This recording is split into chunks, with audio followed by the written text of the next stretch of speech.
Hello दोस्तों, कैसे हैं आप सभी लोग। आशा करता हूँ अच्छे होंगे। धर्म स्टडी आई की क्लास पर आपका स्वागत है। अगर चैनल को लाइक सब्सक्राइब नहीं किया तो प्लीज़ लाइक सब्सक्राइब कर दीजिए और दोस्तों को शेयर कर दीजिए अधिक से अधिक। तो दोस्तों, हम लोग बात कर रहे थे जो भाग संविधान का भाग 5 चल रहा था, उसमें हमने राष्ट्रपति पढ़ लिया था, उपराष्ट्रपति पढ़ लिया था। आज प्रधानमंत्री शब्द जो पद है वो पढ़ेंगे। तो उपराष्ट्रपति में कल हमने आपको बताया था किस प्रकार से इसकी नियुक्ति होती है और कौन कौन लोग इसमें भाग लेते हैं इसके चुनाव आयोग में, जो चुनाव होता है, और इसकी क्या शक्तियां हैं, किस रूप में ये कार्य करता है। तो दोस्तों, हमने ये बताया कि 63 में भारत का एक उपराष्ट्रपति होगा, 64 में उसकी जो शक्तियां हैं वो निहित होगी, 65 बताया था, 66 में बताया था हमने कि इस प्रकार से जो उपराष्ट्रपति का पद था वो हमारे देश के लिए कितना महत्वपूर्ण था। ठीक है। तो दोस्तों, कुछ हमने ऐसे भी बताए थे उपराष्ट्रपति, जैसे भारत के पहले उपराष्ट्रपति कौन थे? डॉक्टर सर्वपल्ली राधाकृष्णन थे। 1952 से लेकर 1962 तक चले इनका कार्यकाल था। फिर इसके बाद एक हमने और बताया था मोहम्मद हामिद अंसारी जी। इनका 2002 से लेकर 7 तक ये रहे थे। ठीक है, 2002 से लेकर ये 7 तक रहे थे। कौन? हामिद अंसारी जी। तो इनका हमने आपको ये बताया था कि ये दो लोग ऐसे उपराष्ट्रपति थे जिनका 2 कार्यकाल के लिए इनको उपराष्ट्रपति नियुक्त किया गया था। कौन कौन? डॉक्टर सर्वपल्ली राधाकृष्णन और मोहम्मद हामिद अंसारी जी, ये हो गए थे। और हमने बताया थी आर वेंकट रमन, और एक बताया था आपको कि आर वेंकट रमन और बीबी गिरी, कि आर वेंकट रमन और बीबी गिरी ऐसे उपराष्ट्रपति थे जिन लोगों का उपराष्ट्रपति कार्यकाल पूर्ण होने से पहले ही उनको राष्ट्रपति चुन लिया गया। कौन कौन? बीबी गिरी, आर वेंकट रमन। ये हो गया दूसरा क्वेश्चन। तीसरा हमारा था कि भैरव सिंह शेखावत जी ने राष्ट्रपति का चुनाव लड़ा था और उसमें वो नहीं जीते चुनाव, और उन्होंने उपराष्ट्रपति पद से इस्तीफा दे दिया। किसने? भैरव सिंह शेखावत ने। एक हमने कृष्णकांत जी का नाम लिया था। कृष्णकांत का जो नाम लिया था, हमने ये बताया था कि राष्ट्रपति के पद पर रहते हुए उनका क्या हो गया था? निधन हो गया था। कौन? कृष्णकांत जी। कौन थे? कृष्णकांत जी। तो इस प्रकार से जो महत्वपूर्ण बिंदु थे वो हमने आपको बताया था, और हमने इसमें आपको बताया था कि उपराष्ट्रपति के चुनाव में जो है मनोनीत सदस्य भी भाग लेते हैं, लेकिन राज्य विधानसभाओं के सदस्य भाग नहीं लेते हैं, ये बताया था। ठीक। और जो शपथ का प्रावधान था, जिस प्रकार से राष्ट्रपति का था, इस प्रकार से सेम उपराष्ट्रपति का। अगर कोई भी विवाद होता है इसके चुनाव में तो सुप्रीम कोर्ट इसका क्या करेगा? न्याय करेगा। ठीक है। और जिस प्रकार से राष्ट्रपति का चुनाव अनुच्छेद 324 के अनुसार भारत का निर्वाचन आयोग करवाता था, उसी प्रकार से ये उपराष्ट्रपति का चुनाव भी भारत का निर्वाचन आयोग ही करवाएगा, चुनाव आयोग करवाएगा। ठीक है। तो इस प्रकार से जो कुछ था महत्वपूर्ण वो हमने पद बताए थे आपको। और आज ही बहुत विशेष जो टॉपिक है हमारा, जो महत्वपूर्ण टॉपिक है, वो है प्रधानमंत्री का। कौन? प्रधानमंत्री। तो हम सारे प्रधानमंत्रियों के बारे में पढ़ेंगे, जो शुरुआत से पहले प्रधानमंत्री पंडित जवाहरलाल नेहरू से लेकर वर्तमान प्रधानमंत्री माननीय श्री नरेंद्र मोदी जी के कार्यकाल तक सब कुछ पढ़ेंगे जो इम्पोर्टेंट हुआ है। तो दोस्तों, आज हम उसके पद के बारे में पढ़ेंगे और उसकी शक्तियों के बारे में पढ़ेंगे, उसकी योग्यता के बारे में पढ़ेंगे। चलिए देखते हैं दोस्तों, आज का जो हमारा टॉपिक है प्रधानमंत्री। देखिए प्रधानमंत्री जो है, सबसे पहला क्वेश्चन तो इसमें ये है कि अनुच्छेद 74 में एक मंत्रिपरिषद होगी। अनुच्छेद 74 में एक मंत्रिपरिषद होगी जिसका प्रमुख कौन होगा? प्रधानमंत्री होगा। जिसे राष्ट्रपति की सहायता और सलाह हेतु तो एक मंत्रिपरिषद होगी, और जिसका प्रधान कौन होगा? प्रधानमंत्री होगा। ठीक। नंबर 1 बात, ये 74 क्वेश्चन बहुत बार पूछा जा चुका। अनुच्छेद 74 ये मोस्ट इंपॉर्टेंट है, बहुत बार पूछा जा चुका। ठीक। एक मंत्रिपरिषद होगी जिसका प्रमुख कौन होगा? प्रधानमंत्री के लिए। अब ऐसा था 42वें संविधान संशोधन में ये प्रावधान नहीं था कि राष्ट्रपति की सहायता और सलाह के लिए क्या होगा? एक मंत्रिपरिषद होगी। ठीक। और परामर्श वो मानेगा। ठीक। 42वें संविधान संशोधन में ये था। 42वां जब संविधान संशोधन 1977 में हुआ 76 में था, लेकिन लागू 77 में हुआ था। तो इसमें ये प्रावधान था कि मंत्रिपरिषद का जो परामर्श है वो मानेगा। कौन? राष्ट्रपति मानेगा। लेकिन 44वां संविधान संशोधन 1979 किया गया फिर, तो इसमें एक बार उसे राष्ट्रपति को ये शक्ति दी गई कि कोई भी अगर मंत्रिपरिषद उसे परामर्श देता है तो उसको एक बार के लिए वो वापस कर सकता है। उसके विचार विमर्श करके उसको वापस कर सकता है। ठीक, तो ऐसे ही एक प्रधानमंत्री हुए जिनका नाम है के आर नारायण। के आर नारायण ऐसे प्रधानमंत्री हुए जिन्होंने दो अलग अलग मंत्रिपरिषदों की सलाह के परामर्श को लौटाया। दो अलग अलग मंत्रिपरिषदों के सलाह को लौटाया, दो अलग अलग मामले थे, तो इनका नाम याद रखिए। तो कौन था पहला ऐसा प्रधानमंत्री? के आर नारायण जी थे। इन्होंने क्या किया था? उनके परामर्श को ठुकराया था या लौटाया था। ठीक, नंबर 74 हो गया, अनुच्छेद 74 क्लियर। अब 74 अनुच्छेद 75 आ जाइए। 75 मोस्ट इंपॉर्टेंट है। 75 में क्या है? प्रधानमंत्री की नियुक्ति है। 75 में क्या है? प्रधानमंत्री की नियुक्ति है। और प्रधानमंत्री की नियुक्ति कौन करेगा? भारत का राष्ट्रपति करेगा। कौन करेगा? भारत का राष्ट्रपति जो है प्रधानमंत्री की नियुक्ति करेंगे। किसकी नियुक्ति करेंगे? प्रधानमंत्री की नियुक्ति करेंगे। ठीक, अब इसमें क्या है? संविधान में प्रधानमंत्री पद की योग्यता का उल्लेख नहीं है। याद रखिएगा, अगर पूछा जाता है कि संविधान के किस अनुच्छेद में प्रधानमंत्री की योग्यता का उल्लेख है, तो भारत के किसी भी संविधान में के अनुच्छेद में प्रधानमंत्री की योग्यता का उल्लेख नहीं है। क्लियर। अब इसमें था मंत्री पद हेतु एक निर्धारित योग्यता लागू होगी, और इसमें योग्यता से मतलब प्रधानमंत्री कौन बनेगा? क्या योग्यता?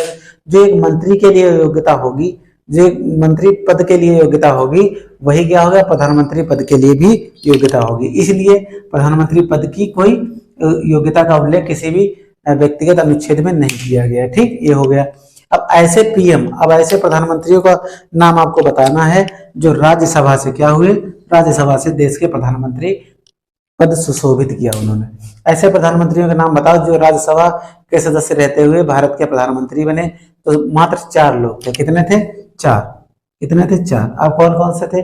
स्वर्गीय श्रीमती इंदिरा गांधी जी, इंद्र कुमार गुजराल जी, एच.डी. देवगौड़ा, डॉक्टर मनमोहन सिंह। ठीक है, तो इंदिरा गांधी जी थी, ऐसे याद कर लो, इंदिरा गांधी, इंद्र कुमार गुजराल। ठीक, और यहाँ देखिए एच.डी. देवगौड़ा और डी से डॉक्टर मनमोहन सिंह। तो 4 लोग ये हो गए, इंद्र कुमार गुजराल, इंदिरा गांधी, एच.डी. देवगौड़ा, डॉक्टर मनमोहन सिंह जी। ठीक, ये 4 लोग ऐसे थे जिन्होंने राज्यसभा के सदस्य के रूप में भारत के प्रधानमंत्री पद का जो पद को सुशोभित किया। ठीक, अब बात करते हैं प्रधानमंत्री जिस सदन का सदस्य होगा वो उस सदन के नेता ही होंगे। प्रधानमंत्री अगर लोकसभा का सदस्य होता है तो वो लोकसभा सदस्य का उसका नेता होगा। अगर वो राज्यसभा से तो उस सदन का नेता होगा। ठीक, तो जिस सदन का होगा वो उसी सदन का क्या होगा? नेता होगा। ठीक, जिस सदन का वो सदस्य होगा। ठीक, ये हो गया। अब अनुच्छेद 75 में ये भी बात कही गई है कि प्रधानमंत्री की सलाह जो है अन्य मंत्री क्या करेंगे? प्रधानमंत्री जो राष्ट्रपति जो है वो क्या करेगा? प्रधानमंत्री की सलाह पर ही अन्य मंत्रियों की नियुक्ति करेगा। ठीक है, प्रधानमंत्री की सलाह पर अन्य मंत्रियों की नियुक्ति कौन करेगा? राष्ट्रपति, अनुच्छेद 75 में। ठीक है, और राष्ट्रपति सभी मंत्रियों को शपथ भी दिलाएगा, अनुच्छेद 75 में ही इसका उल्लेख है। ठीक है, अनुच्छेद 75 में ही इसका उल्लेख है। ठीक,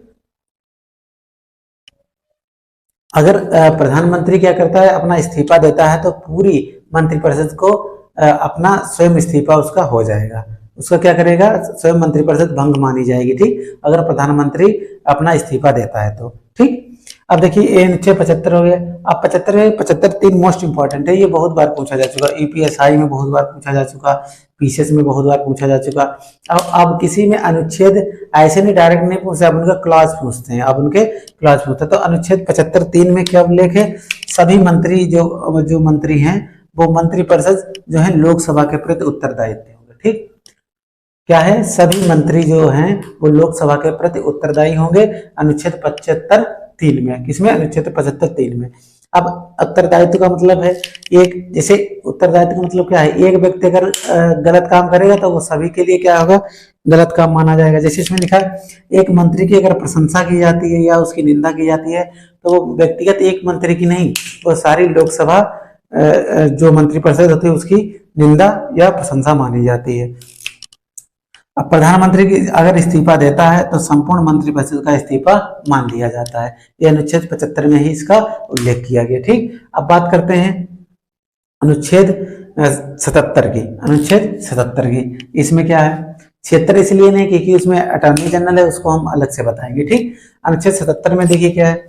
इसमें जो विभागों का बंटवारा है, विभागों के बंटवारे का कार्य आवंटन जो करता है वो राष्ट्रपति करता है।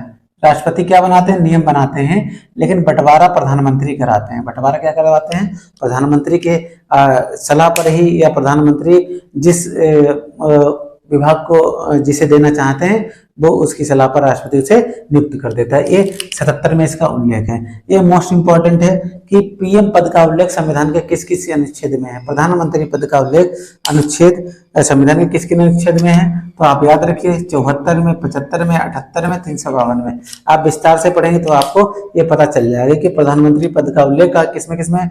74 में एक मंत्रिपरिषद होगा जिसकी क्या होगी, प्रधानमंत्री प्रमुख होगा।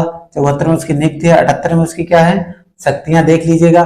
352 तो आपको पता है राष्ट्रपति शासन में भी प्रधानमंत्री पद का उल्लेख किया गया। ठीक, ये हो गए 4 अनुच्छेद महत्वपूर्ण। अब बात करते हैं मूल संविधान में। मूल संविधान में मंत्रियों की जो संख्या थी वो संबंध में उल्लेख नहीं था। मूल संविधान में मंत्रियों की संख्या के बारे में उल्लेख नहीं था, लेकिन एक संविधान संशोधन आया था वाजपेयी जी की सरकार में, स्वर्गीय श्री अटल बिहारी वाजपेयी जी की सरकार में। एक क्या संविधान समीक्षा आयोग का गठन किया गया था। ठीक है, समीक्षा आयोग का गठन किया गया था। उनके अध्यक्ष कौन थे, एम.एन. वेंकट चलैया जी थे। एम.एन. वेंकट चलैया जी थे। 2000 में इस संविधान समीक्षा आयोग का गठन किया गया था। इसकी अध्यक्षता किसने की थी, एम वेंकट चलैया ने। और इसमें क्या था, लोकसभा के टोटल कुल सदस्य संख्या के 10% क्या बनेंगे, मंत्री बनेंगे। जितनी भी लोकसभा सदस्य सीटें हैं, जैसे इसमें 545 हैं लगभग, तो उसमें कितने होंगे, 10% उसका निकाल के क्या बनेंगे, लोकसभा के मंत्री बनेंगे। ठीक, ये हो गया। ये एम.एन. वेंकट चलैया की जो अध्यक्षता में संविधान समीक्षा आयोग का गठन किया गया था, उसमें यह निर्णय दिया गया था। फिर एक उसके बाद संविधान संशोधन हुआ 91वां संविधान संशोधन 2003 में हुआ। अनुच्छेद 75 में यह संशोधन किया गया कि अनुच्छेद 75 के अंतर्गत जो लोकसभा सदस्य संख्या है उसका 15% क्या होंगे, मंत्री नियुक्त होंगे। कितने होंगे, 15% जो मंत्री हैं वो नियुक्त होंगे। ठीक है, तो दोस्तों इस प्रकार से ये आपके महत्वपूर्ण अनुच्छेद कंप्लीट हुए। एक बार देख लीजिए, 74 में एक मंत्रिपरिषद होगी जिसका प्रधान कौन होगा, प्रधानमंत्री होगा, और उस सलाह के लिए। ठीक, और के.आर. नारायण ऐसे प्रधानमंत्री जिन्होंने 2 मंत्रिपरिषद की सलाह को लौटाया था। 75 में राष्ट्रपति प्रधानमंत्री नियुक्त करेगा। फिर 75 में ही सभी मंत्रियों को शपथ दिलाएगा प्रधानमंत्री की सलाह पर राष्ट्रपति जी। अब ऐसे प्रधानमंत्री जो राज्यसभा के सदस्य होते हुए प्रधानमंत्री का पद सुशोभित किया, इंदिरा गांधी जी और इंद्र कुमार गुजराल, एच.डी. देवगौड़ा और डॉक्टर मनमोहन सिंह जी थे। और इसमें देखिए 75(3) में सभी मंत्री परिषद जो है लोकसभा के प्रति उत्तरदायित्व होंगे। अगर एक मंत्री की निंदा या वो मानी जाती है प्रशंसा, तो सभी के ऊपर उसका प्रभाव पड़ता है। फिर 77 में आपको बताया था कार्य आवंटन का जो नियम बनाता है राष्ट्रपति बनाता है, लेकिन करता किसके आधार पर, प्रधानमंत्री की सलाह के आधार पर करता है। पीएम पद का उल्लेख 74, 75, 78 और 352 में दे रखा है। मूल संविधान में मंत्रियों की संख्या के संबंध में कोई उल्लेख नहीं था। एक एम.एन. वेंकट चलैया जी की अध्यक्षता में संविधान समीक्षा आयोग का गठन किया गया। 10% उसमें आरक्षण दिया गया, 10% उसमें कुल सदस्य संख्याओं का नियुक्ति का प्रावधान किया गया था। फिर अटल बिहारी वाजपेयी जी की सरकार में फिर 91वां संविधान 2003 में हुआ। इसमें 75 अनुच्छेद जो था उसमें 15% का उल्लेख किया गया। तो ये हो गया। अब आगे देखते हैं।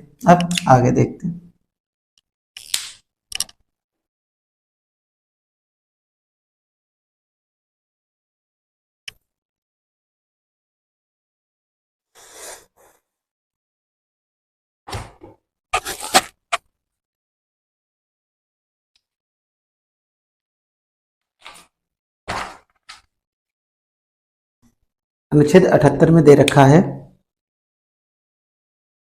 देखिए अनुच्छेद से प्रधानमंत्री के कर्तव्यों का उल्लेख है। ठीक है, प्रधानमंत्री के कर्तव्यों का उल्लेख, कर्तव्यों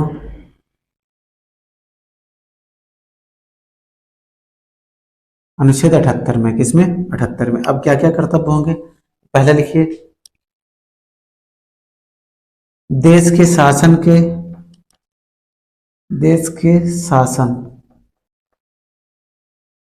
की जानकारी राष्ट्रपति को देगा। प्रधानमंत्री किसको देगा, राष्ट्रपति जी को।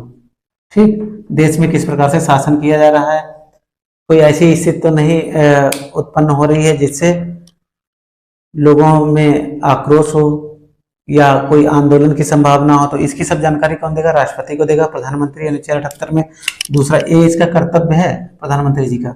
दूसरा लिखिए, दूसरा है विधायन के संदर्भ में राष्ट्रपति को जानकारी देगा। अगर कोई भी विधायन के संदर्भ में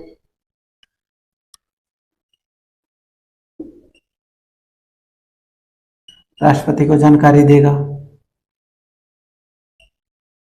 ठीक, जानकारी देगा कौन? प्रधानमंत्री। ठीक, 2 हो गए। ठीक, तीसरा देखिए, मंत्रिपरिषद के बीच किसी विषय पर चर्चा करवाना हो। अब तीसरा है मंत्रिपरिषद के बीच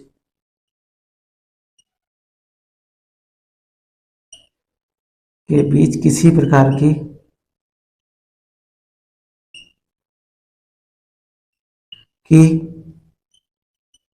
चर्चा करवाना हो, उसकी जानकारी किसको देगा? राष्ट्रपति जी को। ठीक, देख लिए अनुच्छेद 78 में प्रधानमंत्री के कर्तव्य क्या होंगे? देश के शासन के बारे में जानकारी किसको देगा? राष्ट्रपति को देगा। विधान का अगर कोई भी कार्य होता है तो उसकी जानकारी राष्ट्रपति को देगा। मंत्रिपरिषद के बीच अगर किसी प्रकार की चर्चा करवाना है उसकी जानकारी राष्ट्रपति को देगा। ठीक है, तो ये 4 प्रकार हो गए। स्तर कौन है? 3, कैबिनेट, राज्य, उप। ये राज्य मंत्री थोड़ा एक ही स्तर के हैं। ठीक है, तो स्तर 4 हो गए लेकिन प्रकार एक ही है। ठीक है, राज्य मंत्री स्वतंत्र प्रभार के होते हैं, ये राज्य मंत्री वैसे होते हैं। ठीक, अब लिखा है इसमें कि मूल संविधान में मंत्रिमंडल शब्द का उल्लेख नहीं था। मूल संविधान में मंत्रिमंडल शब्द का उल्लेख नहीं था, लेकिन 42वां संविधान संशोधन जो हुआ उसके आधार पर क्या किया गया? इसमें मंत्रिमंडल को शामिल किया गया। ठीक है, मूल संविधान में मंत्रिमंडल शब्द का उल्लेख नहीं था, लेकिन जो 42वां हुआ उसमें क्या किया गया? उसको शामिल किया गया। ठीक है,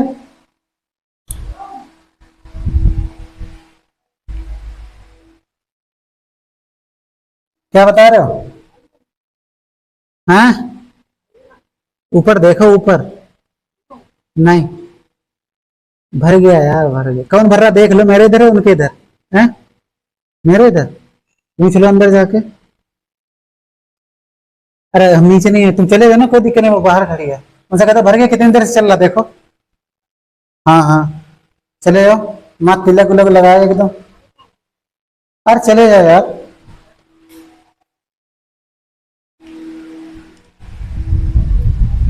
तो मंत्रिपरिषद एवं मंत्रिमंडल का हम लोग उल्लेख कर रहे थे। ठीक है, तो इसमें हम बता रहे थे आपको मंत्रिपरिषद में 3 प्रकार तथा 4 स्तर के मंत्री होते हैं।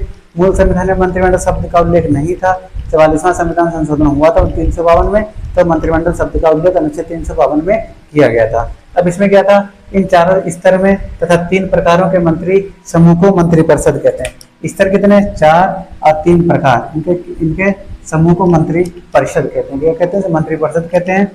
मंत्रिमंडल में शामिल केवल कैबिनेट मंत्री होता है। सभी प्रकार मंत्री जो हैं वो मंत्रिपरिषद में आते हैं। सभी प्रकार के मंत्री किसमें आते हैं? मंत्रिपरिषद में। अब मंत्रिमंडल में शामिल केवल कैबिनेट मंत्री ही होते हैं। अब मंत्रिपरिषद क्या है? इसके प्रकार, इसका स्तर संविधान में उल्लेख नहीं था मंत्रिपरिषद का। ठीक है, इसका प्रकार और स्तर का संविधान में उल्लेख नहीं था। अब बात करते हैं कैबिनेट मंत्री। कैबिनेट मंत्री में क्या था? यह किसी मंत्रालय, क्या है? यह किसी मंत्रालय के अधीन आते हैं, प्रमुख होते हैं। सभी कार्य एवं निर्णयों के उत्तरदायित्व इनका होता है। संख्या निर्धारित नहीं होती है इनकी, कैबिनेट मंत्रियों की। ठीक, और इन मंत्रियों के समूह को मंत्रिमंडल कहते हैं। ठीक है, तो जो कैबिनेट मंत्री होते हैं इनको मंत्रिमंडल में शामिल किया जाता है। इनकी संख्या निर्धारित नहीं है। ये अपने कार्य के, अपने विभाग के स्वयं के क्या होते हैं? उत्तरदायी जिम्मेदार होते हैं। और जो दूसरा है हमारा स्वतंत्र प्रभार, ये किसी मंत्रालय में प्रमुख होते हैं, लेकिन इसलिए वे अपने मंत्रालय के प्रमुख होते हैं। ठीक है, सपोज एक वहाँ जो केंद्र सरकार मंत्रालय है वहाँ के तो होंगे, लेकिन अपने जो राज्य स्तर पे हैं उनमें क्या होते हैं? ये अपने उसके विभाग के प्रमुख होंगे। तीसरा राज्य मंत्री, ये किसी मंत्रालय के प्रमुख नहीं होते हैं। ये किसी मंत्रालय के प्रमुख नहीं होते हैं। और इनकी ये सहायता किसकी करते हैं? कैबिनेट मंत्री की सहायता करती है। ये किसकी सहायता करते हैं? कैबिनेट मंत्री की। जो राज्य मंत्री होते हैं एक कैबिनेट मंत्री की सहायता करते हैं। ठीक, अब बात करें चौथा हमारा जो है उप मंत्री। ये सबसे निचले दर्जे के मंत्री होते हैं। किसके? सबसे निचले दर्जे के मंत्री होते हैं। ये क्या करते हैं? कार्य, इनका कार्य क्या है? मंत्रियों की सहायता करना, जितने मंत्री हैं उनकी सहायता करना। तो दोस्तों आज ये हमारा टॉपिक थोड़ा कंप्लीट हुआ। अभी तो कंप्लीट नहीं हुआ क्योंकि अभी महत्वपूर्ण बिंदु बचे हुए हैं। तो आपको मिलते हैं कल अगले वीडियो में। आशा करता हूँ आपको ये वीडियो पसंद आएगा, तो वीडियो को लाइक सब्सक्राइब कर दीजिए और शेयर करिए। आज के लिए इतना ही, तब तक के लिए जय हिंद, जय भारत।